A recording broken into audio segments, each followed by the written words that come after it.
Welcome to Weight Loss and Wellness for Real, the podcast where people like you get the practical solutions and support you need to permanently lose the physical and mental weight so you can feel better and live the life you want in the body and mind you want. If you're looking to overcome your stress eating, overeating, binging behaviors, and move to a place of freedom with food and your body, you're in the right place.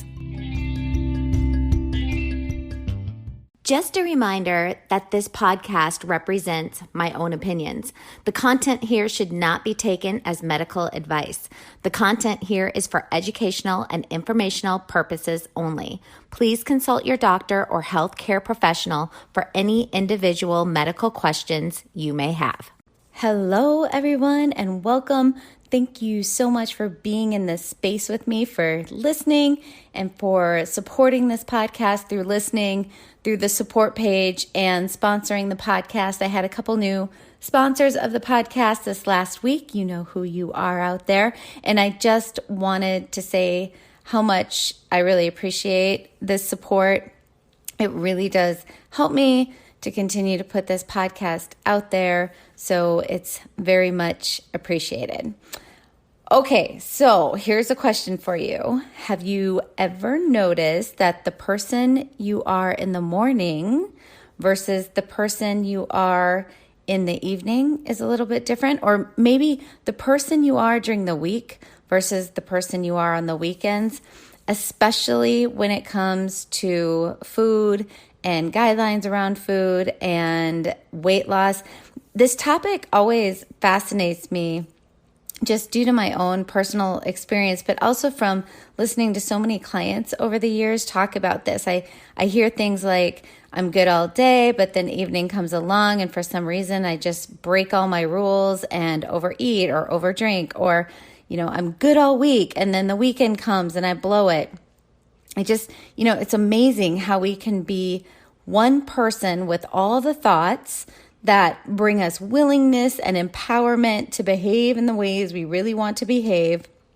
And then, 8 hours later in the evening or afternoon, be a completely opposite person with thoughts that bring us uncomfortable feelings that lead to saying screw it and really, performing or doing the behaviors we promised ourselves 8 hours ago we wouldn't do. So keep listening to learn how to use your morning you to influence your evening you, so you are more likely to stay in alignment with your goals in the evening or on the weekends. And another way to put this is that morning you, maybe you're not your best you in the morning, but many of us seem to be, just because that's the time we have some more energy. We haven't had the stress of the day waiting on us. But morning you is kind of like, it's our wise mind us. It's our best self, right? And then that evening you or afternoon us or weekend us, or, it's that time when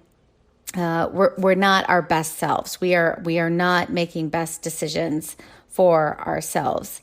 So to get a little personal here, I have observed and taken notes and analyzed myself as to who I am in the mornings versus who I am in the evenings, because I really noticed for years and years how I would feel so determined to follow through on, if it was during, a cycle of binging, it would be like these promises to myself, okay, I will not binge this evening, or feeling very determined to follow through on not overeating. Or maybe it was, I had periods of heavy restriction, and, I'd make promises to myself that I would not restrict, that I actually would follow through on eating some food in the evenings, whatever it was like very determined and willing to follow through on whatever things I was trying to help myself get healthy in.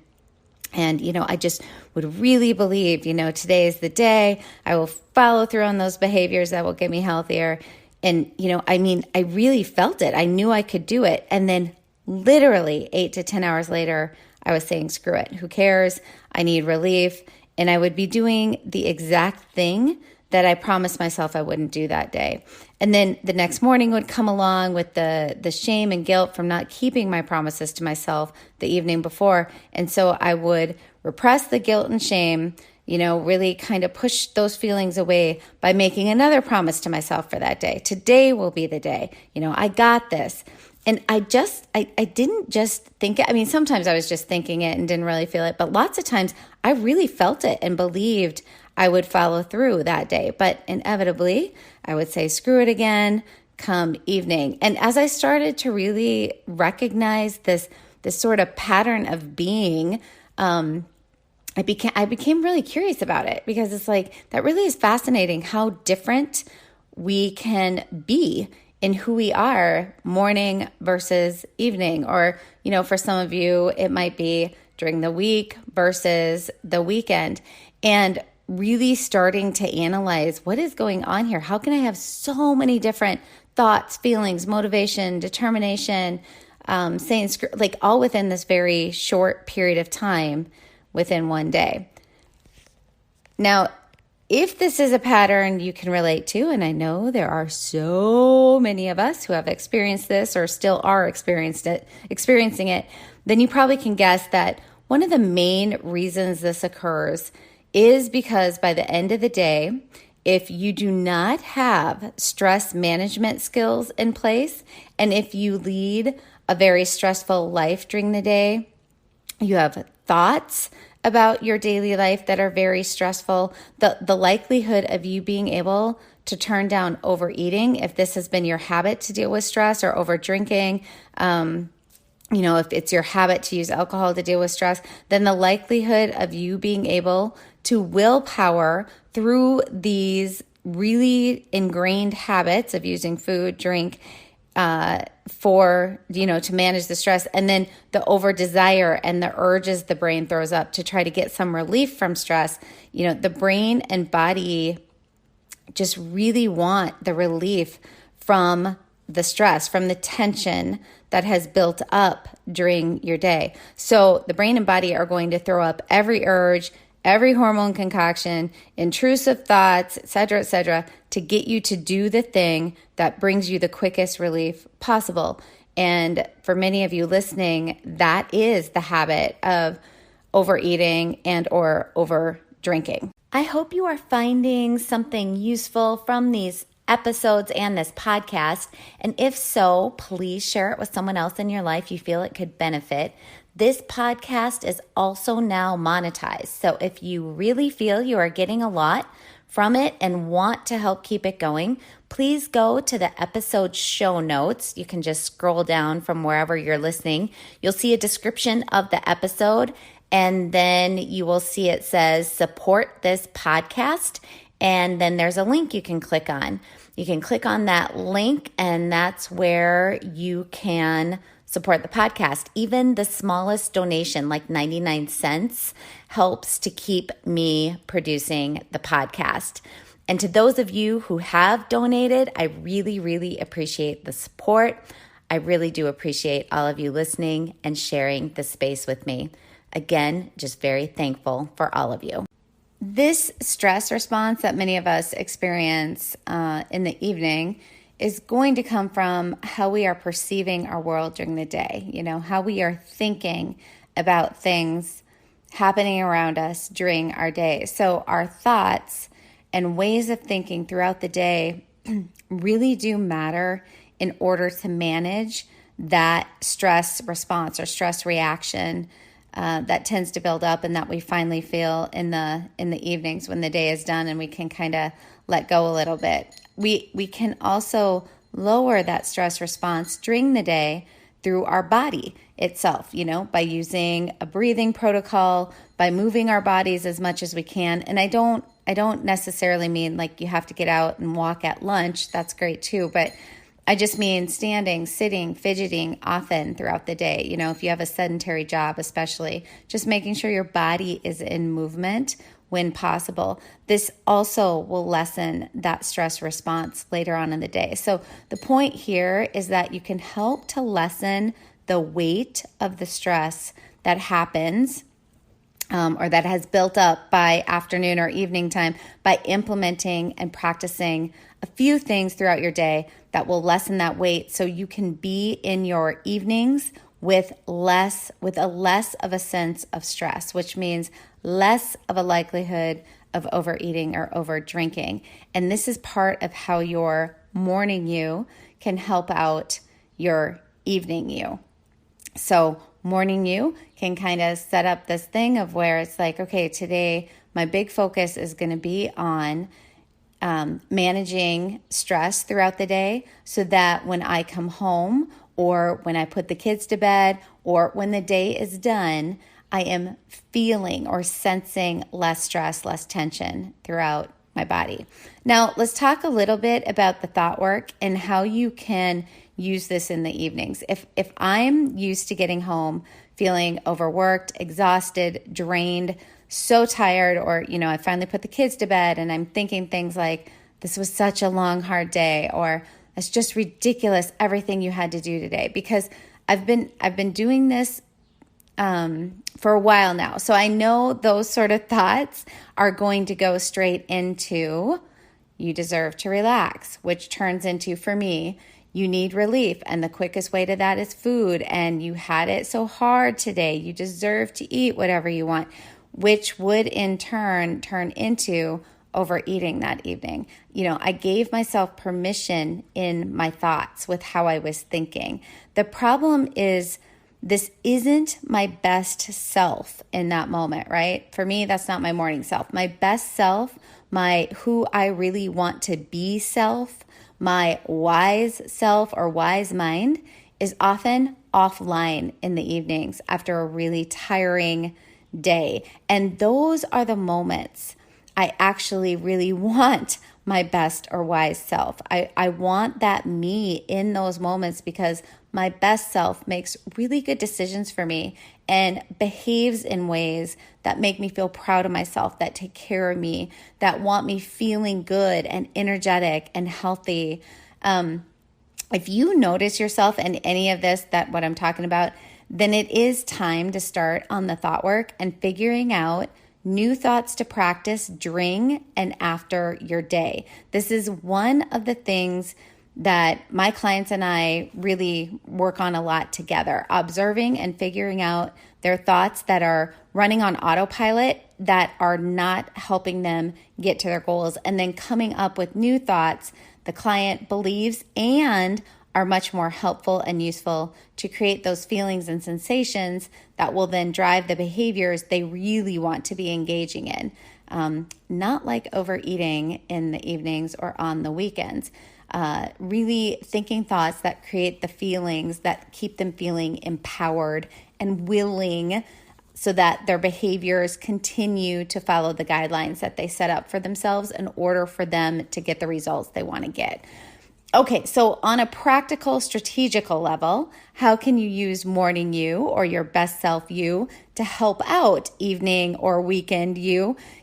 How to stay in that wise mind that is our best self, making the best behavioral decisions so you can lose weight quicker, easier, or really get to, this applies to any goal that you are working on or any change you are trying to make or any new habit you are trying to implement. So here's a real practical strategy you can use. Write a plan every morning for how you want your evenings to go. And this could be in the form of what you plan to eat for the day. Remember, this should always stretch you. Your food plan should stretch you a little bit, but has to be doable. But even better in this particular case is to write a letter from your best self, your wise mind self, to your tired, stressed evening, weekend self. The letter needs to be written when you are really embodying your best self, when you are really there. I love the word embodied because, it's like you have to really be in that space. And from that space, that embodiment of your best self, write a letter to your not so best self, to your lower brain self, to your evening self, to your screw it self. And in this letter, it's really imperative to come from a compassionate, loving space and to write the letter in that way, like a very loving parent would write to a child, with compassion, grace, love, and with direction. Write to your evening or weekend self in a way that is understanding and loving and keeps that part of you accountable as well. So you may say things like, I totally understand why you want to overeat in the evenings. You want to feel the relief. You're tired. You've done a lot and you haven't rested or taken care of your stress. So of course you want to overeat or overdrink.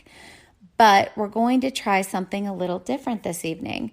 Before you get home or after kids are to bed and the thoughts and the urges start up to find relief through food or through drink, I want you to first promise to take a bath or do a 3-minute relaxation app or just breathe slowly for 3 minutes. Insert anything that helps you relax even just a little bit.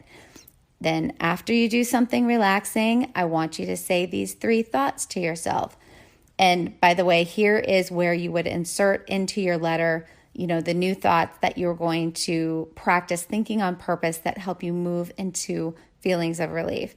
Okay, so that would be included in your letter. Then, maybe more direction to your not so great self from your wise mind self, something like, once you have said these thoughts out loud and done the relaxation stuff, I want you, my dear lovely self, to remind yourself of your goals, of how you want to show up this evening in this world, of the type of person you want to be.